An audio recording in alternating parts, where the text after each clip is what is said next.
Hey guys, welcome back to the channel. I'm super excited today. We have the unique opportunity to talk with Al Oppenheiser. Al is chief engineer for the HUMMER EV. He started his career at GM in 1985, and prior to the HUMMER EV, he was chief engineer for Camaro for more than a decade. It was under his leadership that the Camaro resurged to take the 2016 Motor Trend Car of the Year award, not to mention the ZL1 and its sub 12 second quarter mile. When GM came to him with the opportunity to lead the creation of the HUMMER EV, he took the challenge and dove into the world of electric vehicles. Corey and I had the great opportunity to see the HUMMER in person last year at GM, and we spoke with Al and his team. We're excited to get this behind the scenes update. If you guys haven't been here before, my name is Michael. I founded Overland Bound a few years ago. We believe that adventure is absolutely necessary. Today we're talking about the future of adventure travel. So let's catch up with Al right now. He's at the Milford Proving Ground, taking some time out of their testing schedule to answer some questions from the community. Al, it's a pleasure. It's a pleasure to have this opportunity to interview you, because I'm a car enthusiast. My first car was a Chevy, restored a '68 Chevy Camaro myself. Today we're talking about the HUMMER EV. Well, you just went up a little bit of value in my world here, Mike, with that comment. I didn't realize that. That's awesome. We can talk about that another time, but today we're excited because we're here at our Milford Proving Grounds in Michigan, and I'm sitting in a test vehicle, a test HUMMER EV. The last time we were together, we were at the Design Dome with you and Corey looking at the show truck. You were some of the first people that are non-GM to see the HUMMER. And even though you got into that one, this is real. This is the real truck. This is out doing testing, and we've got a lot of things to talk about with you today. We're moving so fast. Basically, our team did the vehicle the way it is. So to present it to people like you and Corey and have your opinion be, as you mentioned, very positive, we didn't really know. I mean, maybe we were going down the wrong path, but based off of the excitement and the great conversation we had with both of you after the Dome event, kind of felt like we were on the right path. We really want this to be no excuses, not a poser. It's a real off-road vehicle. And of course, the styling is over the top. It sounds like there's real tenacity in that team, and it showed in Detroit with the vehicle that we saw. Today I'm hoping we can dive into a little bit more detail and talk about some of the things that you guys have done to make this a true off-road capable vehicle. People have concerns that immediately come up when you talk about an electric vehicle off-road: range, reliability, things of that nature. To cue things up, is there anything for those preconceived notions that you might want to speak to about your awareness of those things and what it might mean for the HUMMER EV? Absolutely. So I'll tailor the first response right to your audience, because I know they want to understand, what does it mean if I go off-roading, rock crawling, overlanding experiences, trail riding?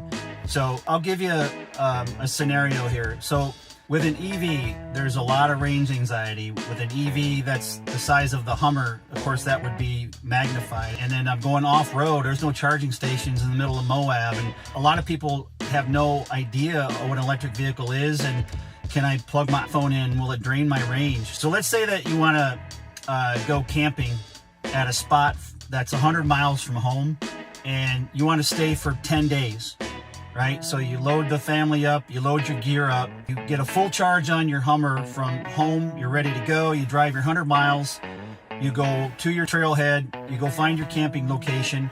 You can use your coffee maker every morning for your morning coffee, the whole trip.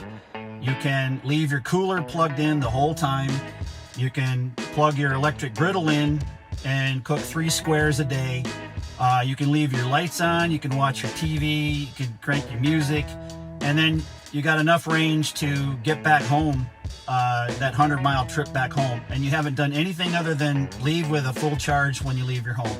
If you wanted to go more extreme, we have Google Automotive Services navigation system on the HUMMER EV. Using our Energy Assist app, you can plot out your trip. So let's say it's twice as far, or 3 times as far from home to get there, and you want to stay longer, and you want to go further on daily excursions, and then you want to end up back home. If you plug that in through our Energy Assist app, it will tell you, hey, I got you covered. You're going to have to stop at a certain location where there's a DC fast charger, and we can top you off before you go hit the trailhead. Then you can do your excursion, come back home, and we may tell you to stop on your way home and charge a little bit to get there. Our Energy Assist app will guide you on your whole tour and tell you if on that tour you need the DC fast charge. It will actually work and see if you want to set up an appointment, reserve a spot for you. So we've got you covered on all fronts if you want to take your Hummer EV off-roading. Much of that I hadn't heard before. I think you are speaking directly to a big percentage of our audience. You brought up a key point about electric draw. When you're talking about charging your iPhone or running a blender versus powering the Hummer EV, we're talking about two different worlds, right? So you're not going to drain your primary motor battery by plugging in your iPhone. Exactly. But I should also say that in the Hummer EV, we've got regen braking, which takes that energy from your braking and helps feed back charge into your battery. So there's opportunities to increase the efficiency of your trip. Let me ask you, we're talking about these trips close to home or even extended. How does the weight or the equipment that people might want to bring with them, whether it be in the vehicle or out of the vehicle, what are some of the considerations for adding accessories and equipment, and how might that affect the range of the Hummer EV? Basically, about 100 pounds of cargo will eat about a little over a mile of range. So it's really not that big of an impact. So if you load up your cargo under the tonneau cover in the bed or in the hoodie, which is the front storage system, or inside the vehicle, there's kind of a guide for you. So you can see it's not really an impact. However, if your accessories include like a light bar or some of the roof accessories we'll offer, well, you're now affecting your cross-sectional area and your drag or your aero. And that does have a little bit more of an impact. The vehicle is more aero sensitive than it is mass sensitive. Along the same lines, how does terrain affect the Hummer EV? Terrain like sand, deep sand, that's obviously going to put more load on the driveline system versus rock crawling. It kind of depends on the scenario, what's the ambient temperature, what type of driving style you have, what mode you're in. But I still think we're talking a normal expectation of range usage, not a more of a drain than it would be, you know, if you're using gas as well. I hope that answers the question. Yeah, I think it really did, and you offered that, you know, at least preliminarily, that you're seeing what might be expected, which is you're going to get more draw if you've got your foot into it in sand as opposed to crawling over rocks. So you just mentioned you've got 100 trucks out there in the wild going through various scenarios. How are you guys testing the off-road durability of the Hummer EV? We're testing any way you can. We've got vehicles that are testing in some of our lab environments. We call it an 18-channel rig.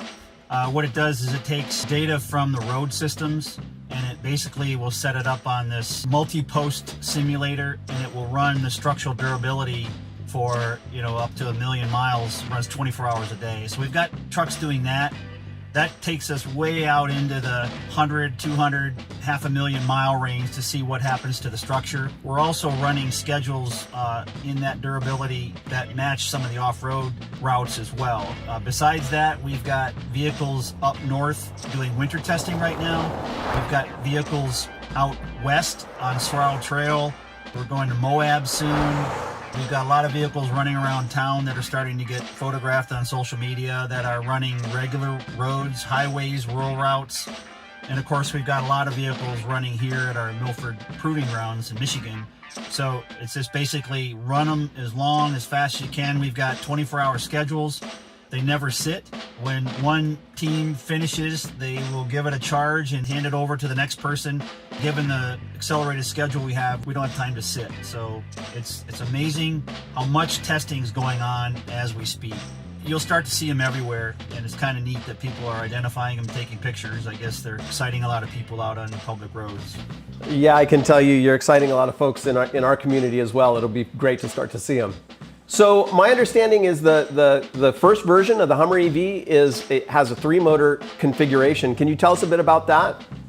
Exactly. So the first one we're calling Edition 1. The way we code our electric vehicles is a coding system that gives you the motor number and then how many modules the battery is. So for instance, the vehicle I'm sitting in right now, which is our Year 1 Edition 1, it's called a 3M24.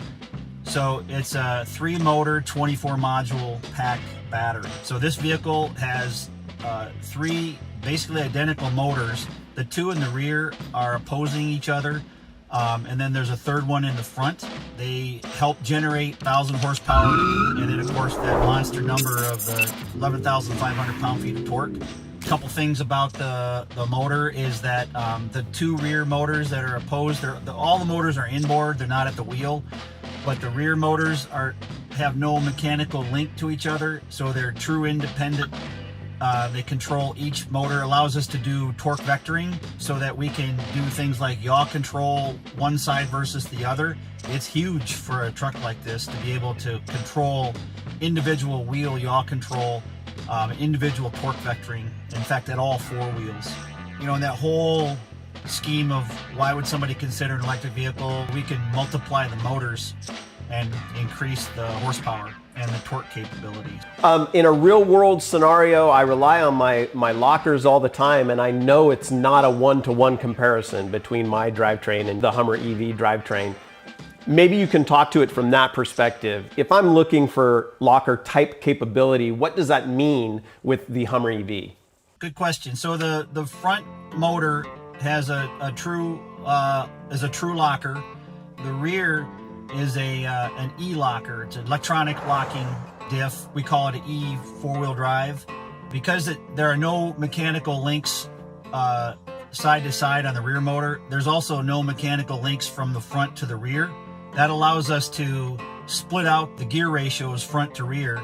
So we have a different gear ratio in the front drive unit versus the rear drive unit. So the front has a 13.3 to 1 and the rear is a 10.5 to 1 ratio.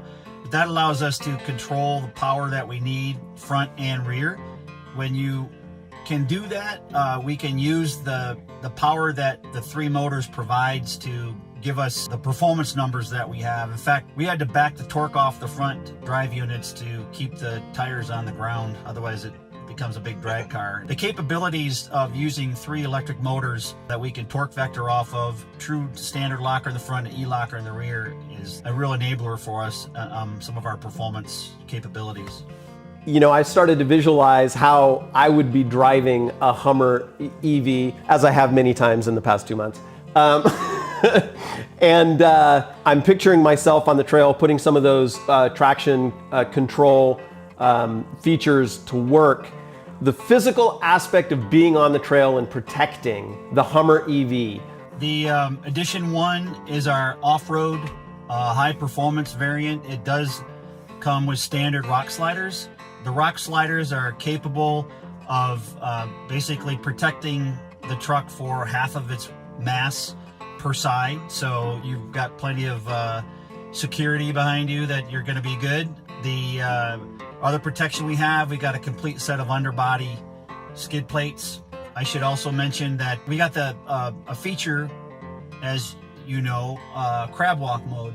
Because we've got rear steer, we can have the wheels turn in the same direction, with the rear wheels turning up to 10 degrees. So sometimes when you're navigating a rock trail, it could be really narrow.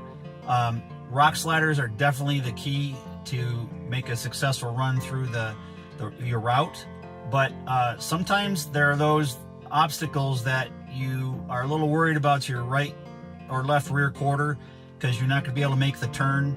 With crab walk mode, you can follow the path with your tires, but the body literally stays pointed forward in the direction you're traveling.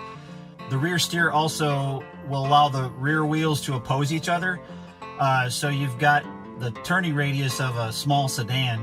We've had a lot of people already experiencing some of our test trucks within the company, some of our leaders, and they can't believe the turning radius of this thing, which is also an enabler ultimately that could help protect from vehicle damage on a trail. Absolutely, and it will in some ways dictate what trails you can take the vehicle on, right? Because you have that turning radius and that capability. Another thing, I know when I'm out on the trail in my current vehicle, this is a difference as well. I'm driving around my pumpkin, right? I always have that in mind. But the undercarriage of the Hummer EV is different than a traditional vehicle. Absolutely. I mentioned we've got the 5 protective covers underneath. There's the skid plates. There's a battery protection plate. Also in the suspension, we have a little extra for our customers called extract mode, which if you're out on a rock crawl and you approach an obstacle and you think you're going to clear it, and as you get closer you realize you just aren't going to clear it and you really wish you had more vertical travel, we bantered around what we call this thing because it's really a lifesaver. This gets you a chance to get a little bit more vertical travel. It's speed related so that it gets you over that obstacle, and as you pick up your speed again, it will settle back down to the mode you're in. Compared to a regular off-road vehicle with a regular driveline, we don't have the pig to worry about. We don't have the prop shaft to worry about. It's a flat underbody, which also allowed us to add underbody cameras with a watch system, I should add. It literally allows you to plant the front tires and the rear tires wherever you want them because you can see them on your center screen. Oh, that's great. We have a saying, when in doubt, get out. And of course, you should always do that. But here, at least you'll have a view to the ground and you'll be able to see where your tires are. What other advantages might we not be thinking about? Because we're just now learning about the Hummer EV. What other advantages might you want to mention? All 4 of these infinity roofs come out and the rear drop glass will drop as well, which gives you a complete open air environment.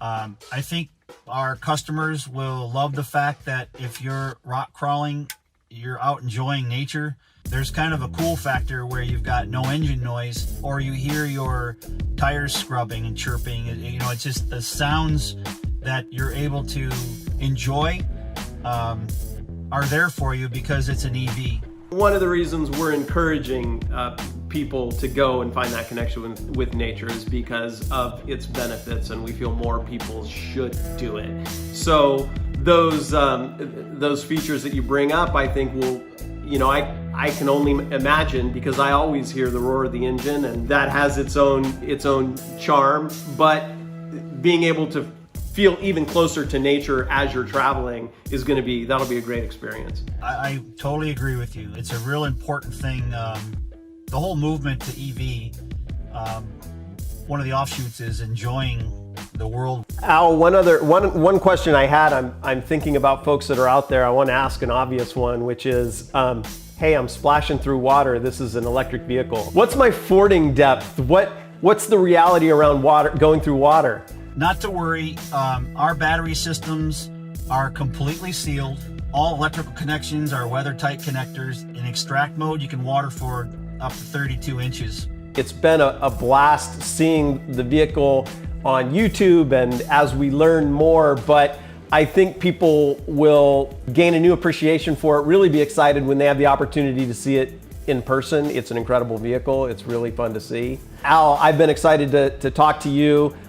My first car wears the Body by Fisher nameplate, and so it's been fun to talk to you. I really appreciate you diving into some more details on the Hummer EV. No problem. Love talking about it, and I love the fact we get to share it with you guys. Like I said, it was really exciting to meet you at the Dome. Next time you can sit in the passenger seat with me, or even the driver's seat, and I'll sit in the passenger seat. How about that? I prefer that. Okay, no problem. I'm getting enough drive time, and we'll give you a chance. That'd be incredible. Well, thank you very much, Al. Really appreciate it. Thank you. It's been great. All right, you guys, there you go. Our first behind the scenes look with the Hummer EV. We are gonna be doing a lot more with Al and the Hummer EV team. So if you haven't, make sure you like and subscribe so you get to see those first look videos. Also, if you're not on an adventure, but planning one, go and check out some of the other videos we have on the channel. All right, till next time, outfit and explore.